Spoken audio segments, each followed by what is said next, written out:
শুরু হলো সব খবর, যমুনা টেলিভিশনের নিয়মিত আয়োজন সব খবরে সবাইকে আমন্ত্রণ জানাচ্ছি। আমি জান্নাতুল কলি। দর্শক, মাইলস্টোন স্কুল অ্যান্ড কলেজে বিমান বিধ্বস্তের ঘটনায় আরও 2 জনের মৃত্যুর খবর পাওয়া গেছে। একজন সপ্তম শ্রেণীর ছাত্র, যার নাম শিক্ষার্থী জারিফ, এবং আরেকজন হচ্ছেন স্কুল সহকারী মাসুমা। এই ব্যাপারে আমরা আরও একটু তথ্য জানতে চাই। জাতীয় বার্ন ইনস্টিটিউটে আমাদের সহকর্মী আশিক মাহমুদ আছেন। আশিক, আশঙ্কাজনক 4 জন আর গুরুতর 9 জনের অবস্থা সম্পর্কে একটু বিস্তারিত তথ্য আমাদেরকে জানাবেন। সবশেষ কি তথ্য জানতে পারলেন তাদের স্বাস্থ্যের সম্পর্কে?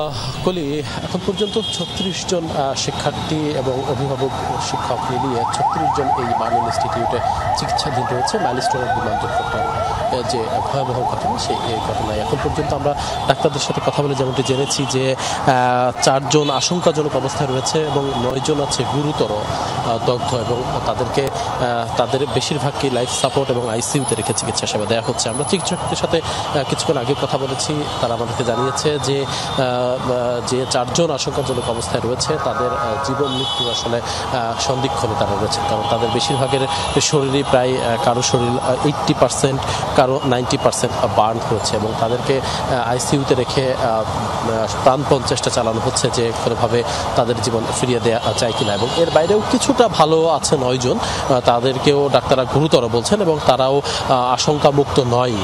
এবং এর বাইরে যে কয়জন রয়েছে সেই কয়জন বেশ আশঙ্কা মুক্ত রয়েছেন, এবং ডাক্তার আমাদেরকে জানিয়েছেন যে আগামী 1 সপ্তাহের মধ্যে হয়তো 10 জনকে হয়তো ডাক্তাররা ছুটি দিতে পারবেন। আর আজকে কিন্তু 2 জনকে ছুটি দেওয়া হয়েছে ইতিমধ্যে। আয়ান খান এবং রাফসি, এই 2 জন 4th শ্রেণীর শিক্ষার্থী ছিলেন। তারা ঘটনার সময়, বিমান দুর্ঘটনার সময় ঘটনাস্থলে ছিলেন, ওই মাইলস্টোনের হায়দার আলী ভবনে ছিলেন। তারাও কিন্তু দগ্ধ হয়েছিল। তাদেরকে আজকে ছুটি দেওয়া হয়েছে, তারা বাসায় চলে গেছে ইতিমধ্যে।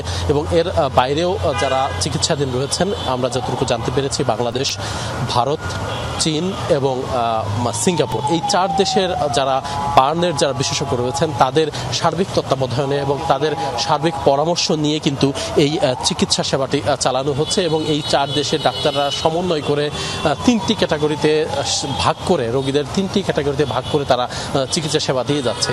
এবং 6 ঘন্টা পর পর এবং 8 ঘন্টা পর পর তাদের শারীরিক অবস্থার আপডেট নেওয়া হচ্ছে। এবং এর মধ্যে যদি কারো শারীরিক অবস্থার অবনতি হচ্ছে তাকে আইসিইউতে নেওয়া হচ্ছে বা এইচডিইউতে নেওয়া হচ্ছে। এবং এর মধ্যে যদি যারা গুরুতর অবস্থায় রয়েছে, যারা এইচডিইউতে রয়েছে, আইসিইউর পরে এইচডিইউতে রয়েছে, তাদেরকে আবার যারা একটু সুস্থ অবস্থায় ফিরে আসছে তাদেরকে আবার কেবিনে হস্তান্তর করা হচ্ছে। সব মিলিয়ে আসলে এখানে চিকিৎসা সেবা যে চলছে, আমরা চিকিৎসকদের সাথে কথা বলে জেনেছি যে 9 জন গুরুতর এবং যে 4 জন আশঙ্কাজনক অবস্থায় রয়েছে তাদের আসলে জীবনে ফিরে আসা কষ্টকর। তারপরেও তারা প্রাণপণ চেষ্টা চালিয়ে যাচ্ছে। সৃষ্টিকর্তার সহযোগিতা এবং ডাক্তারদের চেষ্টা, যদি সবকিছু ঠিক থাকে, আল্লাহ যদি সহায় হয়, তাহলে হয়তো তারা জীবনে ফিরে আসতে পারে। তাছাড়া ডাক্তাররাও তাদের মতো করে চেষ্টা চালিয়ে যাচ্ছে, এবং যারা বাকি রয়েছেন তাদেরকে হয়তো খুব শীঘ্রই হাসপাতাল থেকে ছুটি দেওয়া হতে পারে, এমনটি কিছু জানানো হয়েছে। কলি, ধন্যবাদ আপনাকে আশিক।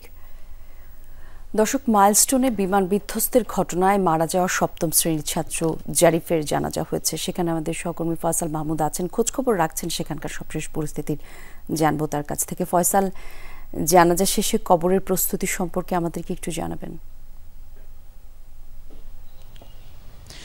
কলি, মাত্রই জারিফের জানাজার পরপরই তাকে সমাহিত করা হয়েছে। ইতিমধ্যে আপনারা দেখছেন যে বিমান বাহিনীর প্রধানের পক্ষ থেকে একটি প্রতিনিধি দল জারিফের সমাধিতে পুষ্পস্তবক অর্পণ করেছেন। আপনারা দেখতে পাচ্ছেন ইতিমধ্যে বিমান বাহিনীর পক্ষ থেকে যে সম্মাননা জানানো হয়েছে, তার আগেই তারা মূলত জারিফের বাবার সাথে কিছুক্ষণ কথা বলেছেন এবং তাকে আসলে সমবেদনা জানিয়েছেন। আসলে যেই মর্মান্তিক দুর্ঘটনা ঘটেছে, একজন সন্তানহারা বাবাকে আসলে সান্ত্বনা দেওয়ার মতো সেরকম ভাষা আসলে এই মুহূর্তে কারণেই। তারপরেও আসলে চেষ্টা করছেন তারা বিমান বাহিনীর পক্ষ থেকে, এবং তাদের যে সকল স্কুলের শিক্ষার্থী কিংবা স্কুলের শিক্ষক যারা নিহত হয়েছেন এই ঘটনায়, তাদের পাশে থাকার কথা তারা আসলে সর্বাত্মকভাবে তাদের পাশে থাকার আশ্বাস দিয়েছেন। এছাড়াও তারা আসলে যে সকল আত্মীয় স্বজনরা রয়েছেন জারিফের, সবার সাথে আসলে কথা বলে চেষ্টা করছেন তাদেরকে আসলে সান্ত্বনা দেওয়ার, বা তাদের পক্ষ থেকে যতটুকু পাশে থাকার বার্তা দেওয়া যায় আর কি, ততটুকু তারা করছেন। কিছুক্ষণ আগে জারিফের জানাজা সম্পন্ন হয়েছে উত্তরার খালপাড়ের যে মসজিদটি রয়েছে বাইতুন নূর জামে মসজিদ, সেখানে জানাজার আনুষ্ঠানিকতা শেষ হওয়ার পরেই তাকে উত্তরার 12 নম্বর সেক্টরের যে নির্ধারিত যে কবরস্থান রয়েছে সেখানে কিছুক্ষণ আগেই নিয়ে আসা হয়েছে এবং তারপরই এখানে দাফনের যে কার্যক্রম ছিল সেটি ইতোমধ্যে সম্পন্ন করা হয়েছে। আপনারা দেখছেন এখানে তারপরই হচ্ছে বিমান বাহিনীর পক্ষ থেকে জারিফের সমাধিতে পুষ্পস্তবক অর্পণের মাধ্যমে তারা আসলে বিমান বাহিনী প্রধানের পক্ষ থেকে সম্মাননা বা শ্রদ্ধা নিবেদন করেছেন। এই ছিল কলি আমার কাছে এখান থেকে সর্বশেষ। ধন্যবাদ আপনাকে ফয়সাল। বাংলাদেশের প্রথম 5D AI ইনভার্টার যুক্ত সর্বোচ্চ বিদ্যুৎ সাশ্রয়ী যমুনা এয়ার কন্ডিশনার।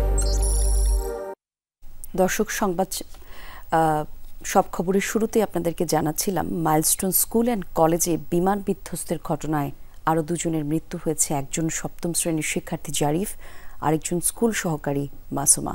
আয়মান এবং রাইসা নামের 2 শিক্ষার্থী সুস্থ হয়ে বাসায় ফিরেছেন।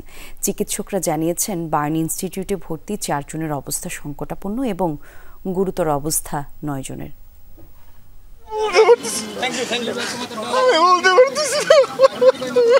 জারিফের বাবার এই আর্তনাদ 21 জুলাই দুপুর থেকেই আইসিইউর সামনে ছেলের অপেক্ষায় শুকিয়ে আসছিল অশ্রুও। এরই মাঝে সকালে খবর আসে পৃথিবীতে আর নেই 7ম শ্রেণীর জারিফ।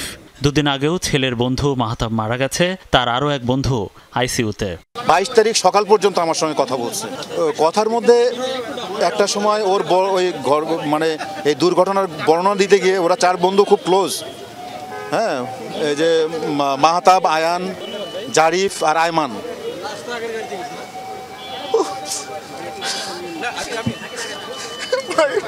জারিফের মৃত্যুর পর দুপুরে খবর আসে স্কুলের স্টাফ মাসুমাও পাড়ি দিয়েছেন পরপারে।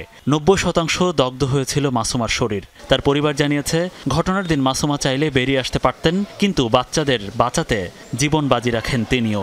উনি আমারে বলছে যে আমি এই বাচ্চা থুইয়া যদি আমি চলে যাইতে পারতাম তাহলে আমি বাইসা যাই পিছন দিয়া, কিন্তু চিন্তা করলাম আমার সন্তান আছে, আরেকজনের সন্তানের চিন্তা ভাবনা করে আমি আর দ্রুত কোনো দিকে যাই নাই। আমি এখান থেকে বাচ্চা উদ্ধার করতে যাই আমার এই দুর্ঘটনাটা হয়েছে। উনি আমার সাথে 1ম দিন আইসিইউতে আমার লগে কথাবার্তা বলছে। ন্যাশনাল বার্ন ইনস্টিটিউটে এখন পর্যন্ত ভর্তি আছেন 36 জন। দুপুরে আহত 2 শিশু আয়ান ও রাফসিকে মোটামুটি সুস্থ অবস্থায় হাসপাতাল থেকে বাসায় পাঠানো হয়। ওই সময় তো ও খুব নার্ভাস ছিল, আতঙ্কিত ছিল, আর হচ্ছে আপনার মানে খুব চিৎকার করতেছিল, পড়ে গেছিল হাতে, তখন খুব চিৎকার করতেছিল, শুধু কান্না করতেছিল আর কি। চিকিৎসকরা বলছেন হাসপাতালে এখনো চিকিৎসাধীন 4 জনের অবস্থা সংকটাপন্ন, গুরুতর 9 জন। বিদেশি চিকিৎসকদের সাথে সমন্বয় করে বোর্ড গঠন করে চিকিৎসা চলছে। বিদেশি যে ডাক্তাররা আসছে তাদের সহ সকালবেলায় আমরা বসেছিলাম, বসে একেবারে ইনানিমাস, মানে ডিসিশনের মধ্যে কোনো পার্থক্য নেই। আমরা ডিসিশনগুলো নিয়েছি, ডিসিশনগুলো নেওয়ার পরে আমরা আসলে আমাদের কার্যক্রমগুলো শুরু করেছি। আমাদের কার্যক্রমগুলোর মধ্যে নতুন নতুন কিছু বিষয় যেগুলো আছে সেগুলো যা করার দরকার আমরা সেগুলো অনুযায়ী করেছি। এদিকে বিকেলে বাদ আসর উত্তরার 12 নম্বর সেক্টরের খালপাড় মসজিদে নামাজে জানাজা হয় জারিফের। তার আগে তার বাসায় নেওয়া হয় মরদেহ। মনিরুল ইসলাম, যমুনা নিউজ, ঢাকা। সহসাই খুলছে না মাইলস্টোন স্কুল অ্যান্ড কলেজ। প্রতিষ্ঠানটির অধ্যক্ষ জানিয়েছেন ছাত্রছাত্রীরা এখনও মানসিকভাবে বিপর্যস্ত, আর তাই সোমবার পর্যন্ত ছুটি থাকবে। শিক্ষার্থী, অভিভাবক সবাই একাডেমিক কার্যক্রম আরও পরে শুরু করার কথা জানান। এদিকে ক্ষতিগ্রস্ত স্কুল ভবনটি দেখতে আজও ছিল উৎসুক জনতার ভিড়। স্কুলের ড্রেস, কাঁধে ব্যাগ নিয়ে আসার কথা ছিল ক্লাসের ফাঁকে সহপাঠীদের সাথে হই হুল্লোড়ে মেতে থাকার। কিন্তু এখন স্কুল গেটে এলে শিক্ষার্থীদের মন আরো খারাপ হয়ে যায়। পরে 1টার দিকে ছুটি হয়ে যায়, যখন আমরা এই দিকে আসি তখন বিমানটা পড়ে। শনিবার সকালেও স্কুলের সামনে ছিল সাধারণ মানুষজনের ভিড়। বেশিরভাগই গেটের ফাঁকা দিয়ে ভেতরটা দেখার চেষ্টা করছে। স্কুল কর্তৃপক্ষ বাধ্য হয়েই দর্শনার্থীদের বিধ্বস্ত ভবনটি দেখার সুযোগ করে দিচ্ছেন। আমি বললাম আজকে চলো যে ওই দিকটা আমি দেখে আসি, মানে নিজেরও মন মানছে না। ভয়াবহ ঘটনার পরও সারা দেশ থেকে মানুষজন যেভাবে স্কুলটি দেখতে ছুটে আসছেন সেটা ভালোভাবে নিতে পারছেন না শিক্ষার্থীরা, কিছুটা ক্ষুব্ধই তারা। এখানে বাচ্চাগুলো মারা গেছে, এখানে একটা প্লেন ক্র্যাশ হয়েছে, একটা ফাইটার জেট ক্র্যাশ হয়েছে, এটা দেখতে আসার কিছুই নাই। আপনারা বাসায় বসে ওদের জন্য দোয়া করেন, নামাজ পড়েন, আপনারা এখানে কেন এসে ভিড় জমাবেন এভাবে? এখানে দেখি সবাই ঝালমুড়ি খাইতেছে, ফুচকা খাইতেছে, আখের রস খাইতেছে, হাসতেছে, সবাই এত সাজে আসছে, হলিডেতে এখানে উদযাপন করতে আসে। এটা জু হয়ে গেছে, এটা তো আমার কলেজ না। সোমবার পর্যন্ত শিক্ষা প্রতিষ্ঠানটি বন্ধ থাকবে। প্রতিষ্ঠানটির অধ্যক্ষ জানান, শিক্ষার্থীরা এখনও মানসিকভাবে বিপর্যস্ত। স্কুল খোলার তারিখ পরে নির্ধারিত হবে। এ দুর্ঘটনায় এখন পর্যন্ত নিখোঁজ কেউ নেই, নিশ্চিত করেন অধ্যক্ষ। স্টুডেন্টদের তো একটু ট্রমাটাইজড হয়ে আছে, আমরা খোঁজ নিচ্ছি, গার্ডিয়ানদের সাথে, স্টুডেন্টদের সাথে টিচাররা যোগাযোগ করতেছে। তারা দেখি মেন্টালি কতটুকু প্রিপেয়ার, সেটার উপর ডিপেন্ড করবে। গার্ডিয়ানদের সাথে কমিউনিকেট করে তখন আমরা বুঝতে পারবো। অভিভাবকরা বলছেন তাদের সন্তানরা ভালো নেই। এখনই ক্লাস শুরু হলে কোমলমতি শিক্ষার্থীদের ক্লাসে আনা মুশকিল। ও এখন বলছে ওখানে আমি আর স্কুলে যাব না, স্কুলে বিমান পরে বাচ্চারা আহত হয়। ছোট ছোট ভাইয়েরা ওর এই ধরনের ঘটনায় হয়েছে, সেই ধরনের ইম্প্যাক্ট তার ভিতরে আছে, কম বেশি থাকবেই। আতঙ্ক তো হবে, মানুষের ভয় তো পাবে, বুঝছেন। তারপর তো মানুষ আসবে, পড়াবে না বাচ্চা, মানুষ তো পড়াইতে হবে। মানুষজনের খুব একটা আতঙ্ক আছে সবার মনের মধ্যে, এই জন্য উচিত খোলা আগে তাড়াতাড়ি করে। ট্রমার রেশ কাটতে আর কতদিন লাগবে সেই চিন্তায় পরিবারগুলো। রাব্বি সিদ্দিকী, যমুনা নিউজ, ঢাকা। বিএনপির ভারপ্রাপ্ত চেয়ারম্যান তারেক রহমানের পক্ষ থেকে মাইলস্টোন স্কুলে নিহত আফনান ফায়াজের পরিবারের সাথে সাক্ষাৎ করেন দলটির সিনিয়র যুগ্ম মহাসচিব রুহুল কবির রিজভী। সেখানে দলের অন্যান্য নেতারা উপস্থিত ছিলেন। এ সময় নিহতের পরিবারকে সান্ত্বনা জানান তারা। বলেন, মাইলস্টোনে বিমান বিধ্বস্তের পর থেকে সার্বক্ষণিক নিহতদের পরিবার এবং আহতদের বিষয়ে খোঁজখবর রাখছেন তারেক রহমান। আফনান ফায়াজের পিতাও বিএনপির সিনিয়র যুগ্ম মহাসচিবকে পেয়ে আবেগাপ্লুত হয়ে পড়েন। রিজভী বলেন, বিএনপির ভারপ্রাপ্ত চেয়ারম্যান তারেক রহমান সমবেদনা জানিয়েছেন। তিনি সবসময় নিহত এবং আহতদের পরিবারের পাশে আছেন এবং থাকবেন। মার্কিন শুল্ক আরোপ সংকটে ফেলেছে দেশকে। পরিস্থিতি উত্তরণে রাজনৈতিক দলগুলোর সাথে আলোচনা জরুরি। ডক্টর হোসেন জিল্লুর রহমানের লেখা বইয়ের মোড়ক উন্মোচন অনুষ্ঠানে এমন মন্তব্য করেছেন বিএনপি মহাসচিব মির্জা ফখরুল ইসলাম আলমগীর। অনুষ্ঠানে অর্থ উপদেষ্টা জানান, আইএমএফ এর মতে ব্যাংকিং খাত উদ্ধারে $18 বিলিয়ন লাগবে, যার বিশ্বব্যাংক বলছে 35 বিলিয়নের কথা। ডক্টর হোসেন জিল্লুর রহমানের লেখা অর্থনীতি, ক্ষমতা এবং শাসন বইয়ের মোড়ক উন্মোচন অনুষ্ঠান। উপস্থিত ছিলেন রাজনীতিবিদ, অর্থনীতিবিদ এবং গবেষকরা। আলোচনায় অংশ নিয়ে বক্তারা বলেন, গেল 15 বছরে কর্তৃত্ববাদী শাসন ব্যবস্থা রূপ নিয়েছিল স্বৈরতন্ত্রে।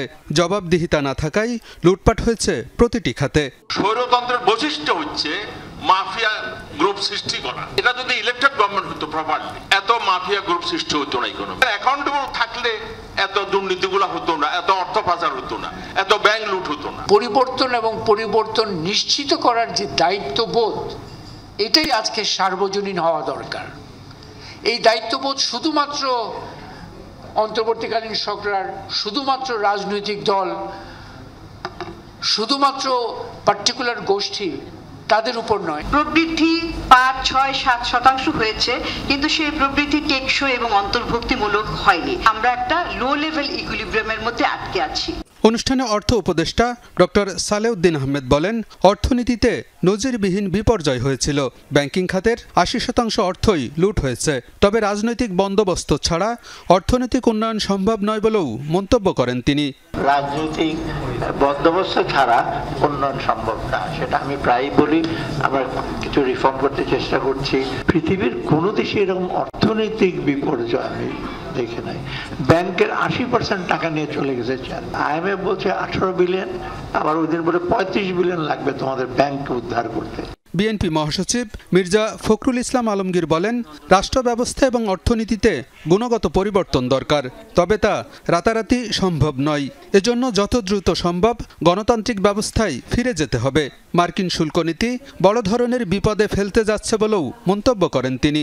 ট্রাম্প সাহেবের ট্যারিফ আমাদেরকে অনেক বড় বিপদে ফেলতে যাচ্ছে, সেটা আমরা সাধারণ মানুষের সেটা বুঝতে পারি। এই জিনিসগুলো কিভাবে হ্যান্ডেল করবেন তারা আমাদের নিশ্চয়ই সে পথ দেখাবেন। একটা কথা বলতে পারি, রাজনৈতিক দল উন্নয়নের জন্য দেশের একটা সমৃদ্ধ জায়গায় পৌঁছানোর জন্য রাজনৈতিক দল সব সময় ইতিবাচক কাজ করেছে। গত 15 বছরে দেশের সবচেয়ে বেশি ক্ষতি হয়েছে বলেও মন্তব্য করেন বিএনপি মহাসচিব। অত্যন্ত পরিকল্পিতভাবে সেটাকে সম্পূর্ণ ধ্বংস করা হয়েছে। আলমগীর হোসেন, যমুনা নিউজ, ঢাকা। সংস্কার ছাড়া কোনো জাতীয় নির্বাচন নয়, মৌলভীবাজারের পথসভায় বলেছেন এনসিপির আহ্বায়ক নাহিদ ইসলাম। আরও বলেন, গণঅভ্যুত্থানের শক্তি হিসেবে এনসিপিও নির্বাচন চায়, তবে বিচার এবং সংস্কার ছাড়া সেই ভোট অর্থহীন। ক্ষমতায় গেলে চা শ্রমিকদের জীবন মান উন্নয়নে কাজ করার অঙ্গীকারের ব্যক্ত করেন এনসিপির নেতারা।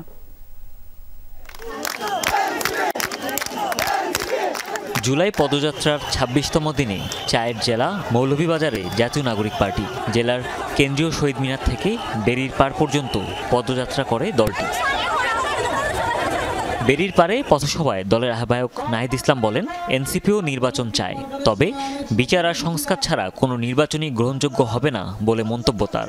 আমরা গণতন্ত্রের পক্ষে লড়াই করা শক্তি, আমরা ভোটাধিকারের জন্য লড়াই করা শক্তি, কিন্তু বিচার সংস্কার ছাড়া নির্বাচন অর্থহীন হয়ে যাবে।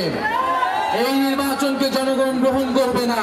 ৭২-এর সংবিধান মানেই মুজিববাদী সংবিধান বলে মন্তব্য করেন নাহিদ। বলেন, দেশের উন্নয়নে প্রয়োজন অন্তর্ভুক্তিমূলক নতুন সংবিধান। ৭২-এর সংবিধানকে রক্ষা করার জন্য বিভিন্ন গোষ্ঠী রাজপথে নেমেছে। ৭২-এর সংবিধান ছিল বাংলাদেশের মুক্তিযুদ্ধকে, বাংলাদেশের স্বাধীনতা সংগ্রামের আকাঙ্ক্ষাকে নষ্ট করে দিয়ে মুজিববাদী সংবিধান প্রতিষ্ঠা করার চক্রান্ত। গণঅভ্যুত্থানের আকাঙ্ক্ষা পূরণ না হওয়ার অভিযোগ উঠে আসে দলের অন্যান্য নেতাদের কণ্ঠে। ক্ষমতায় গেলে চা শ্রমিকদের জীবন মানোন্নয়নে কাজ করার অঙ্গীকারও ব্যক্ত করেন তারা।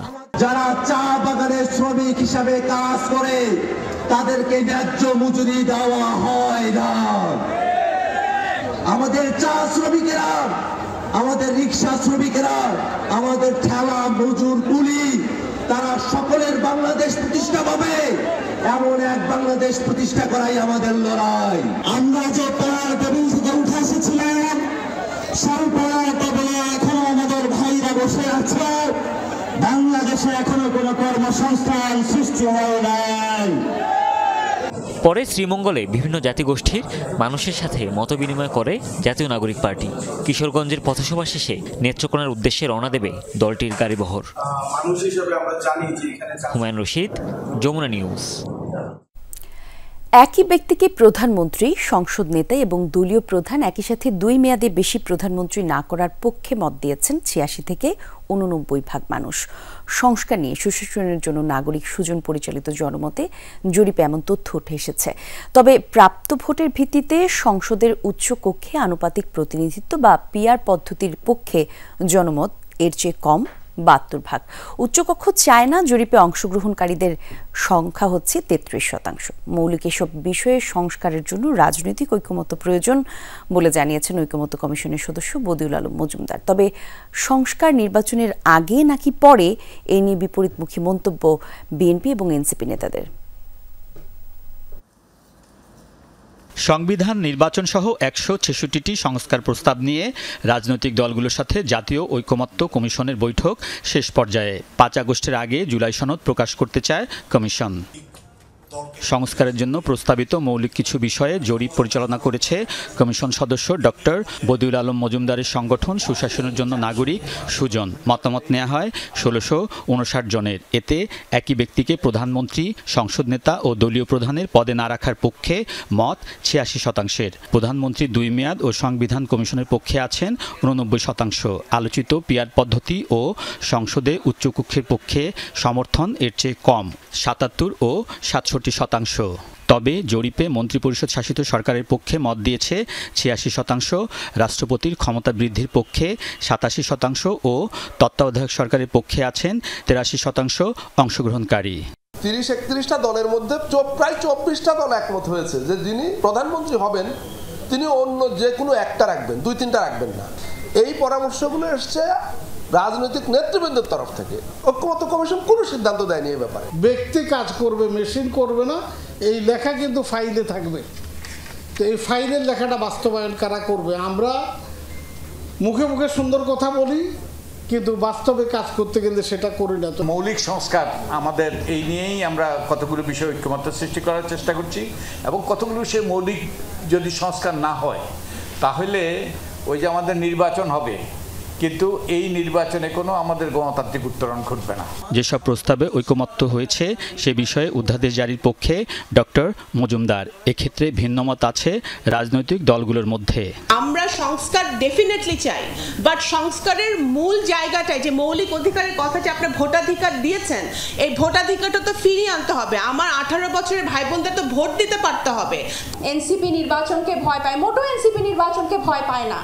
এনসিপি এই নির্বাচন পুরনো পদ্ধতিটাকে ভয় পায়, যে এই পদ্ধতি নিয়ে যদি আবার আপনারা সরকার গঠন করেন তাহলে এই গণ অভ্যুত্থানের মানেটা কি হলো। গোটা নির্বাচনী ব্যবস্থা এর একটা আমূল গুণগত পরিবর্তন ছাড়া কেবলমাত্র উপরসা কিছু রাজনৈতিক সংস্কার করে সম্ভবত আমরা শেষ রক্ষা করতে পারবো না। আমাদের একটা দলকে মুখাপেক্ষি করে সেন্টার করে কিংবা স্ট্যান্ডার্ড করে আপনারা আগাতে চাচ্ছেন। সুতরাং আমরা অনেকখানি সংস্কার চাচ্ছি, অনেক কথা বলছি, কিন্তু এর বাস্তবায়ন শেষ পর্যন্ত যা বুঝতেছি নির্ভর করতেছে বিএনপির উপরে। স্থানীয় সরকার কমিশনের প্রধান ডক্টর তোফায়েল আহমেদ অভিযোগ করেন রাজনৈতিক দলগুলোর কারণে ঐকমত্য কমিশন মতানৈক্য কমিশনে পরিণত হয়েছে। নির্বাচন তো একটা হবে, এখন কেউ কেউ নির্বাচিত হবে, বেশিরভাগ নির্বাসিত হবে, আইনগুলো করে ফেলতে হবে। যদি করে পরে নির্বাচিত সরকার না রাখলো মানুষ দেখবে এটা, আর প্রত্যেক রাজনৈতিক দলের সাথে আলোচনা করবে এমন কোনো কথা নেই। রাজনৈতিক দলগুলো আমাদের সবার ঠিকাদারি নিয়ে নেয় নাই। ডক্টর তোফায়েল আহমেদ বলেন সুষ্ঠু জাতীয় নির্বাচনের স্বার্থে স্থানীয় সরকার নির্বাচন আগে হওয়া উচিত। আলমগীর স্বপন, যমুনা নিউজ, ঢাকা। গাজায় অনাহারে একদিনে আরও 9 ফিলিস্তিনির মৃত্যু হয়েছে। উপত্যকায় ইসরায়েলি আগ্রাসনের জেরে অনাহারে প্রাণহানির সংখ্যা বেড়ে দাঁড়িয়েছে 122 জনে, যার মধ্যে 83 জনের শিশু। এদিকে গাজার বিভিন্ন স্থানে বর্বর হামলার অব্যাহত রেখেছে আইডিএফের সেনারা। গাজা সিটির একটি আবাসিক ভবনে তেল আবিবের হামলায় প্রাণ গেছে অন্তত 4 ফিলিস্তিনির, আহত আরও বেশ কয়েকজন। ত্রাণের জন্য অপেক্ষারত ক্ষুধার্ত ফিলিস্তিনিদের উপর হামলা চালানো হয়েছে। শুক্রবার ইসরায়েলি সেনাদের গুলিতে 12 ত্রাণ প্রত্যাশী নিহত হয়েছেন, আহত 1.5 শতাধিক। গত 24 ঘন্টায় ইসরায়েলি হামলায় প্রাণ গেছে কমপক্ষে 52 জনের। আন্তর্জাতিক মহলের চাপের মুখে গাজায় এয়ার ড্রপ অর্থাৎ আকাশ থেকে ত্রাণ ফেলার অনুমতি দিয়েছে নেতানিয়াহু প্রশাসন।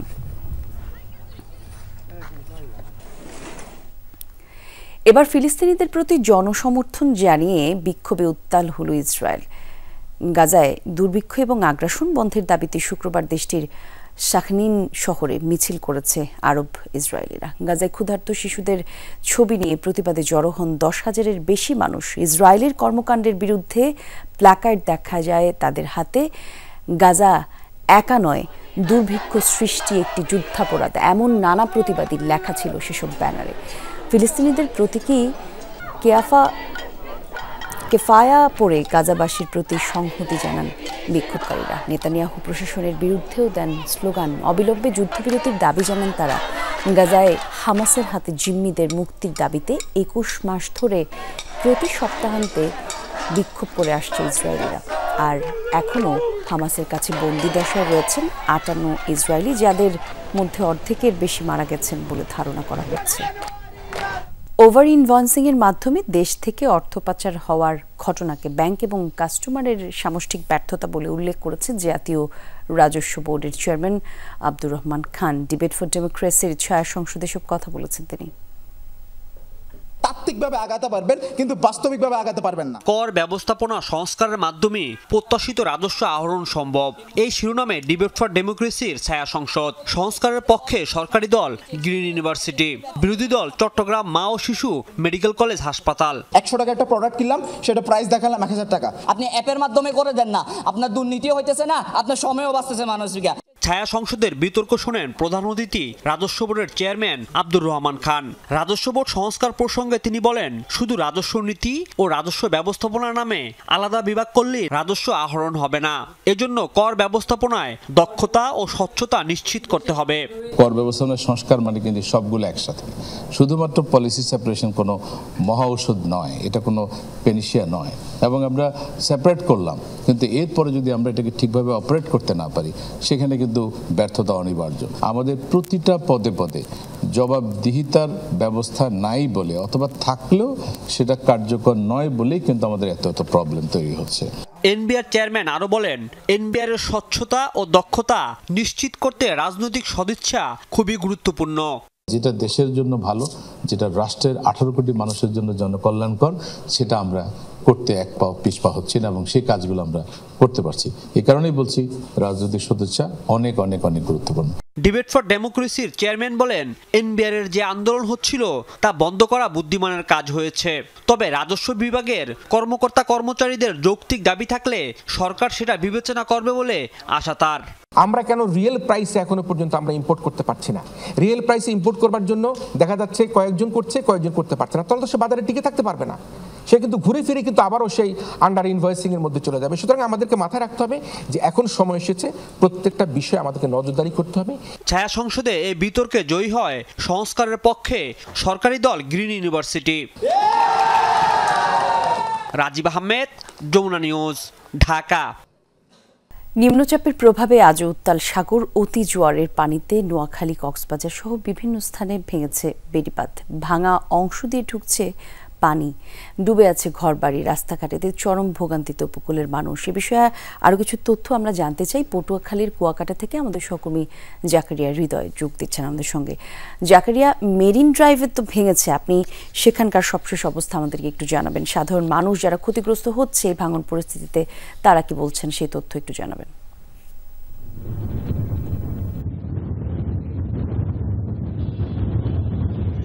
সাধারণ মানুষ বলতে এখানে যারা পর্যটক, গত 2-3 দিন ধরে যারা পর্যটক আসছে, তারা আসলে তাদের যে মানে কুয়াকাটার মূল যে ফোকাস পয়েন্ট, সেই ফোকাস পয়েন্টটাই ছিল কিন্তু এই মেরিন ড্রাইভ।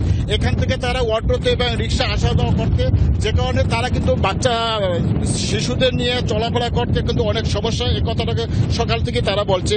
আর একটি বিষয় হচ্ছে, আমি আগের বুলেটিনে যেটা বলছিলাম যে পানি উন্নয়ন বোর্ড মেরিন ড্রাইভ মানে ক্ষতিগ্রস্ত মেরিন ড্রাইভ যে সংস্কারের জন্য যে উদ্যোগ নিয়েছে তাৎক্ষণিকভাবে, কিন্তু এইটি আসলে একটা আশ্চর্যজনক বিষয়। আপনি দেখতে পাচ্ছেন যে যেখান থেকে বেড়িবাঁধটা মানে রাস্তাটা ভেঙে গেছে, তার হয়তো 10 থেকে 12 হাত কাছ দূর থেকে কিন্তু এই বালু নিয়ে তারপর জিও ব্যাগের ভিতরে ভরে সেইটা কিন্তু ওই ভাঙ্গা রাস্তার পাশে কিন্তু রাখা হচ্ছে। যদিও পানি উন্নয়ন বোর্ডের পক্ষ থেকে বলা হচ্ছে যে এটি তাদের জরুরি মেরামত, তাৎক্ষণিকভাবে তারা উপর মহল থেকে তাদেরকে নির্দেশ দেওয়া হয়েছে, যে কারণে তারা তাৎক্ষণিকভাবে এই কাজটি করেছে। কিন্তু আমরা যারা মিডিয়া কর্মী, আমরা বিগত দিনে দেখে আসছি যে যত ঠিকাদার এই কুয়াকাটার পানি উন্নয়ন বোর্ডের যে বেড়িবাঁধ বা জিও-টিউব ব্যাগ দিয়ে কাজ করেছে, তারাও কিন্তু এইরকম সমুদ্রের পাশে বেড়িবাঁধের পাশে থেকে বালু নিয়ে জিও ব্যাগে ভরছিল। কিন্তু তখন কিন্তু পানি উন্নয়ন বোর্ড তাদেরকে নোটিশ দিয়েছে, নিষেধ করছে, কাজ করতে বাধা প্রদান করছে। আজকে কিন্তু সেই পানি উন্নয়ন বোর্ড তারা নিজেরাই কিন্তু একদম ভাঙ্গা অবস্থান থেকে পাশে ভাঙ্গা যে সকল জায়গায় রাস্তা এবং ওয়াকওয়ে ভেঙে গেছে, আপনি দেখতে পাচ্ছেন যে ওয়াকওয়ে কিন্তু ওই একদম অর্ধেকের মতো আছে, সেখানে কিন্তু সেই জিও ব্যাগ নিয়ে রাখা হচ্ছে এবং বালুটা নেওয়া হচ্ছে কিন্তু এই 10 থেকে 12 হাত, মাত্র 10 থেকে 12 হাতের কাছ থেকে কিন্তু বালু নিয়ে তারা এটা নিয়ে কিন্তু স্থানীয়দের ভিতর কিন্তু নানা ধরনের অভিযোগও তারা তুলেছে। ধন্যবাদ আপনাকে জাকারিয়া। তৃতীয় দিনের মতো সংঘাতে জড়িয়েছে দক্ষিণ পূর্ব এশিয়ার প্রতিবেশী দুই দেশ থাইল্যান্ড এবং কম্বোডিয়া। শনিবার ভোরে থাইল্যান্ডের ত্রাত প্রদেশে হামলা চালায় নমপেন, তবে তা প্রতিহত করে ব্যাংকক। 3 দিনের সংঘাতে এখন পর্যন্ত প্রাণ গেছে 32 জনের। অন্যদিকে দেশ দুটির মধ্যে 2 দিনের এই সীমান্ত সংঘর্ষের পর অবিলম্বে যুদ্ধবিরতির আহ্বান জানিয়েছে কম্বোডিয়া। জাতিসংঘে নিযুক্ত দেশটির কম্বোডিয়ায় রাষ্ট্রদূত চিয়া কেউ বলেন, শর্তহীনভাবে যুদ্ধবিরতির প্রস্তাব দিয়েছে তার দেশ এবং এই বিরোধের শান্তিপূর্ণ সমাধান চায় নমপেন। এখনও এই যুদ্ধবিরতির প্রস্তাব নিয়ে আনুষ্ঠানিকভাবে কোনো মন্তব্য করেনি থাইল্যান্ড। এর আগে কম্বোডিয়ায় সরকারের সীমান্তবর্তী 8টি জেলায় সামরিক আইন জারি করে দেশটি। পৃথিবীর যে কোনো প্রান্তে চাঁদ দেখা সাপেক্ষে আরবি মাস গণনা শুরুর আহ্বান জানিয়েছে চন্দ্র মাসের সঠিক তারিখ বাস্তবায়ন কমিটি। রাজধানীর ডিপ্লোমা ইঞ্জিনিয়ারিং ইনস্টিটিউটে জাতীয় সম্মেলনে এসব কথা বলেন বক্তারা। তাদের দাবি, পূর্বে দ্রুত যোগাযোগ ব্যবস্থা সীমাবদ্ধতার কারণে স্থানীয় সময় ধরে ইবাদতবন্দিকে এবং ধর্মীয় আচার অনুষ্ঠান পালন করা হয়েছে, কিন্তু বর্তমানে সেই ধরনের কোনো জটিলতা নেই। এক্ষেত্রে সূরা আল বাকারার 189 আয়াতের উদ্ধৃতি দিয়ে উল্লেখ করা হয়, কুরআনের নতুন চাঁদকে আল্লাহ সমগ্র জাতির জন্য নির্ধারণ করেছেন, আর তাই আঞ্চলিক মতভেদের অবসান ঘটিয়ে বিশ্বব্যাপী একটি ক্যালেন্ডার করা যায়। তার বলেন, এখনই সময় এসেছে পুরো বিষয়টি নিয়ে শরিয়ার আলোকে মীমাংসা করার। ইউরোপীয় নেতাদের সাথে বাণিজ্য আলোচনার লক্ষ্যে 4 দিনের সফরে স্কটল্যান্ড পৌঁছেছেন মার্কিন প্রেসিডেন্ট ডোনাল্ড ট্রাম্প। শুক্রবার রাতে প্রেস্টউইক বিমানবন্দরে অবতরণ করেন তিনি। রোববার ইউরোপীয় কমিশনের প্রেসিডেন্ট উর্সুলা ভন দের লিয়েনের সাথে তার বৈঠক হওয়ার কথা। এই সফরে ব্রিটিশ প্রধানমন্ত্রী কেল স্টারমার এবং স্কটিশ ফার্স্ট মিনিস্টার জন সুইনির সঙ্গে বসবেন আলোচনায়। আর এর আগে ইউরোপীয় ইউনিয়নের ওপর যুক্তরাষ্ট্রের শুল্ক বাড়িয়ে 30% করার ঘোষণা দেন ট্রাম্প, যা 1 আগস্ট থেকে কার্যকর হওয়ার কথা। সিলেটে ইমাম সম্মেলন অনুষ্ঠিত হয়েছে। সকালে বাংলাদেশ ইমাম সমিতির উদ্যোগে স্থানীয় ইসলামিক ফাউন্ডেশন সম্মেলন অনুষ্ঠিত হয়। এতে অংশ নেন নগরীর বিভিন্ন মসজিদের ইমামরা, ছিলেন জামায়াতে ইসলামী, ইসলামী আন্দোলন বাংলাদেশ, খেলাফতে মজলিস সহ বিভিন্ন রাজনৈতিক সংগঠনের নেতারা। এ সময় বক্তারা বলেন, ইমামদের স্বার্থ রক্ষায় দায়িত্ব রাষ্ট্রের, কোনো অপশক্তির কাছে মাথা নত করবেন না তারা। ইসলাম ইমামদের জন্য যে মর্যাদা নির্ধারণ করেছে, রাষ্ট্র সেই মর্যাদা নিশ্চিত করবে, এটা রাষ্ট্রের দায়িত্ব। ইমাম এবং মুয়াজ্জিন সাহেব ভয়ে কথা বলতে পারেন না যে কোন কথা বললে তার চাকরি চলে যায়। এই ধরনের অবস্থা যাতে রাষ্ট্রে না থাকে সেই বিষয় নিশ্চিত করতে হবে। দর্শক, এই ছিল আজকের সব খবরের আয়োজনে। সাথে থাকার জন্য ধন্যবাদ।